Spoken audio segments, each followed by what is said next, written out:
Magandang umaga mga bata. Alam niyo ba ang tawag sa bagay na ito?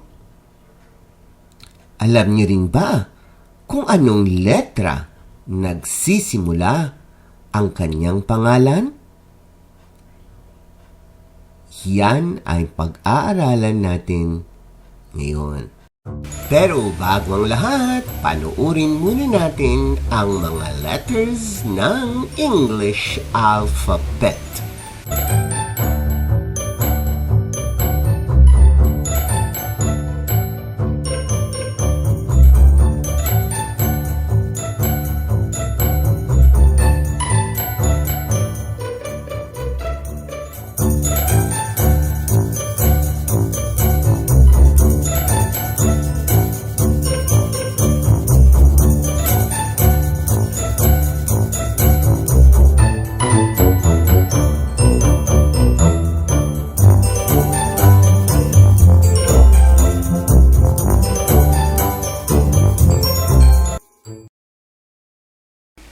Ang mga sumusunod ay mga pangalan ng mga bagay-bagay at ang unang letra ng kanilang pangalan.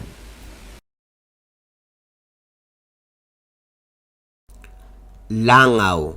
Ito ay nagsisimula sa letrang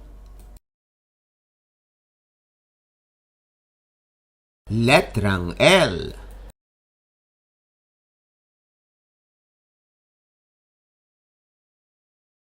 Tipaklong.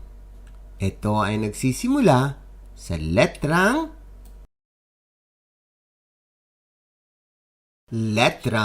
T.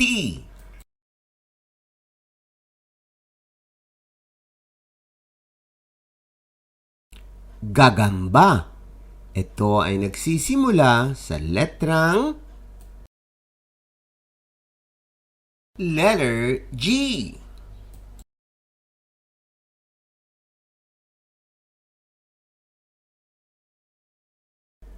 Pulgas.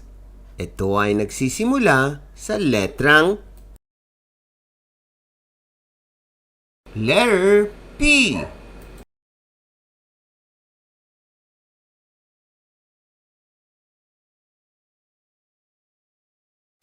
Garapata. Ito ay nagsisimula sa letrang G.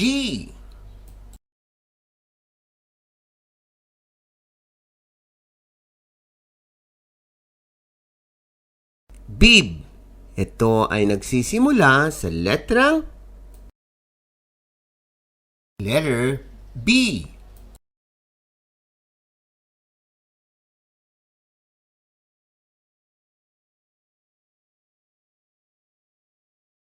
Elevator. Ito ay nagsisimula sa letrang E.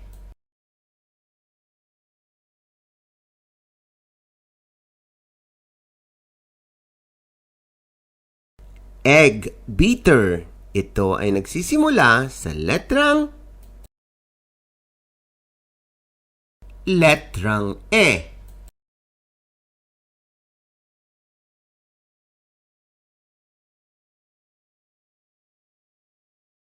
Dustpan. Ito ay nagsisimula sa letrang D.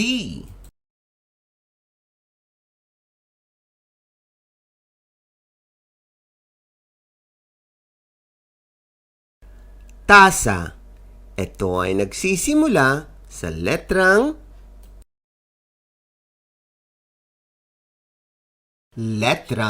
T.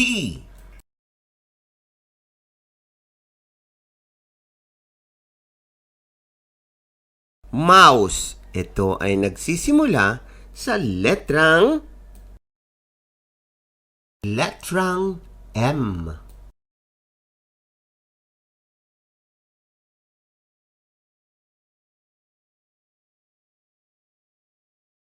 Lagare.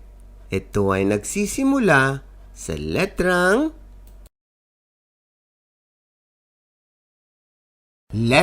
L.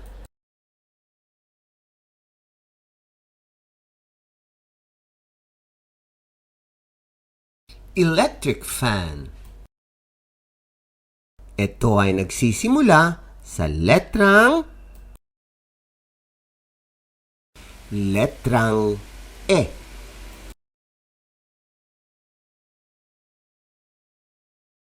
Cellphone. Ito ay nagsisimula sa letrang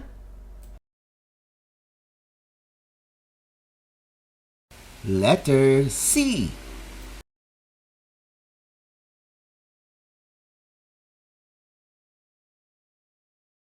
Sabon.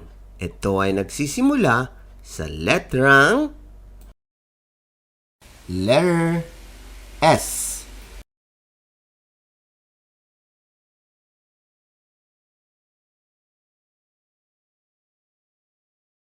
Pintuan. Ito ay nagsisimula sa letrang letter P.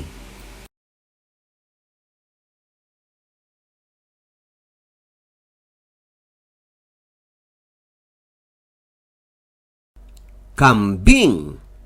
Ito ay nagsisimula sa letrang letter K.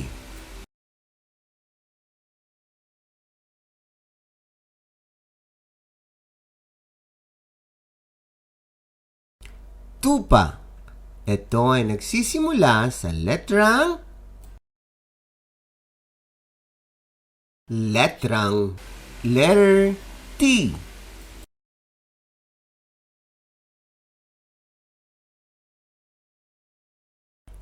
Kurtina.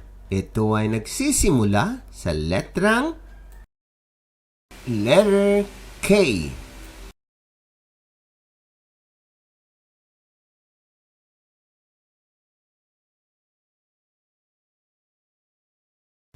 Sinelas. Ito ay nagsisimula sa letrang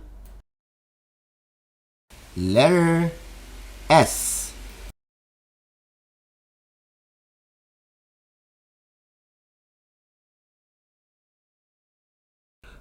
Kuliglig. Ito ay nagsisimula sa letrang letter K.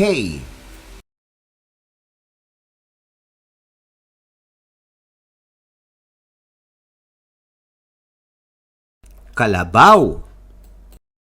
Ito ay nagsisimula sa letrang letter K.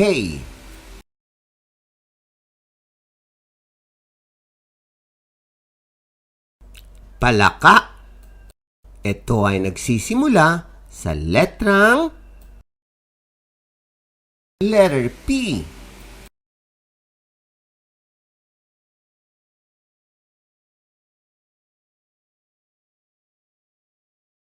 Pala. Ito ay nagsisimula sa letrang letter P.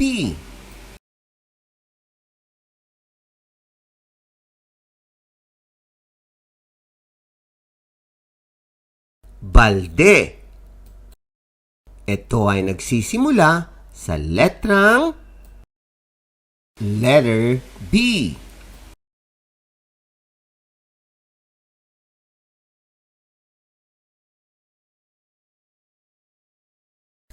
Payong.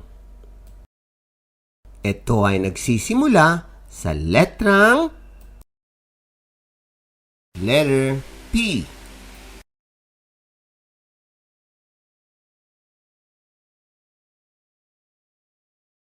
Tuta. Ito ay nagsisimula sa letrang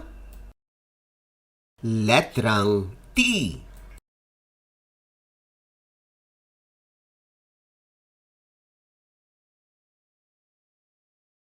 Uban.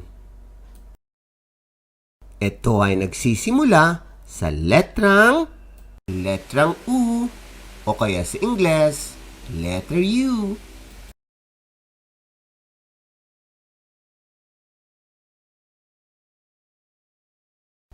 Ulap. Ito ay nagsisimula sa letrang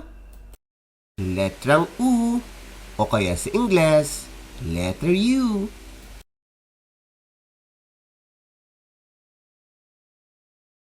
Ubas. Ito ay nagsisimula sa letrang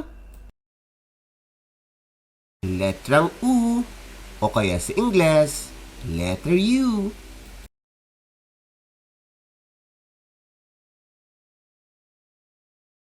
Ulo. Ito ay nagsisimula sa letrang U o kaya sa Ingles, letter U.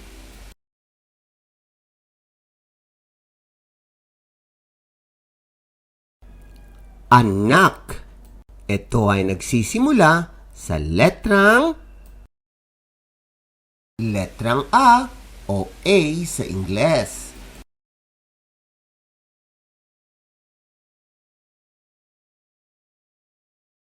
Upuan. Ito ay nagsisimula sa letrang U o kaya sa Ingles, letter U.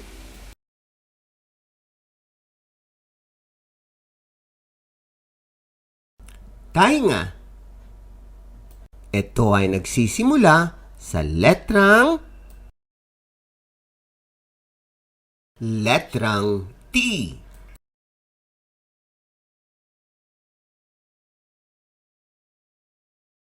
Tsinelas. Ito ay nagsisimula sa letrang T.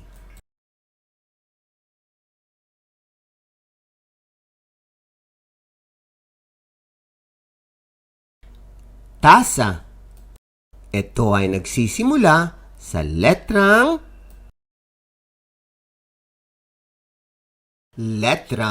T.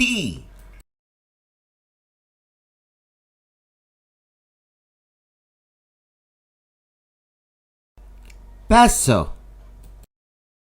Ito ay nagsisimula sa letter P.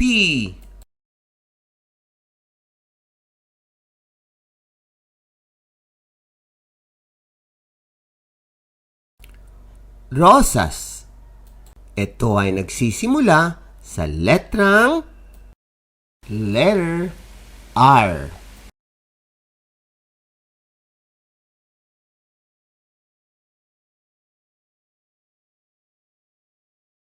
Puno. Ito ay nagsisimula sa letrang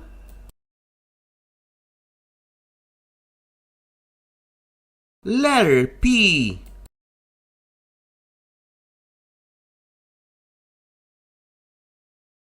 Puso. Ito ay nagsisimula sa letrang P.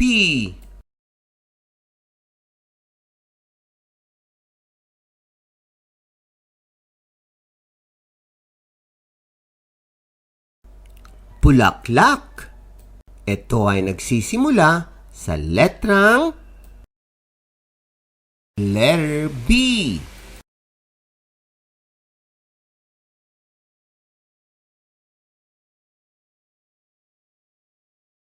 Pusa. Ito ay nagsisimula sa letrang P.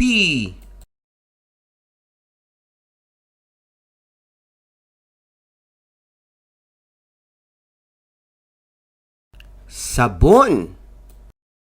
Ito ay nagsisimula sa letrang S.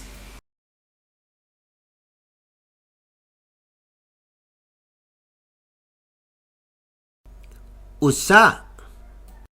Ito ay nagsisimula sa letrang U o kaya sa Ingles, letter U.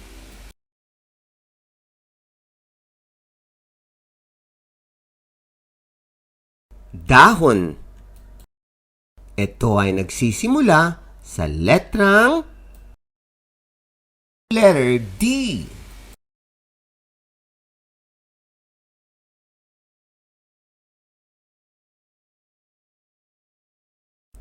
Laruan. Ito ay nagsisimula sa letrang L.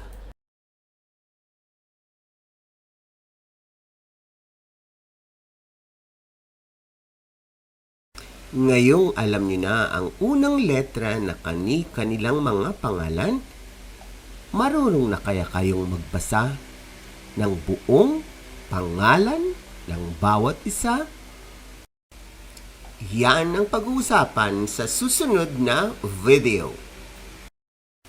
Sa mga parents o guro na gustong makipag-partner ng IVFC, mangyari po lamang na makipag-ugnayan sa aming organisasyon upang malaman kung ano-ano yung mga requirements upang mapadali ang ating pagiging partner.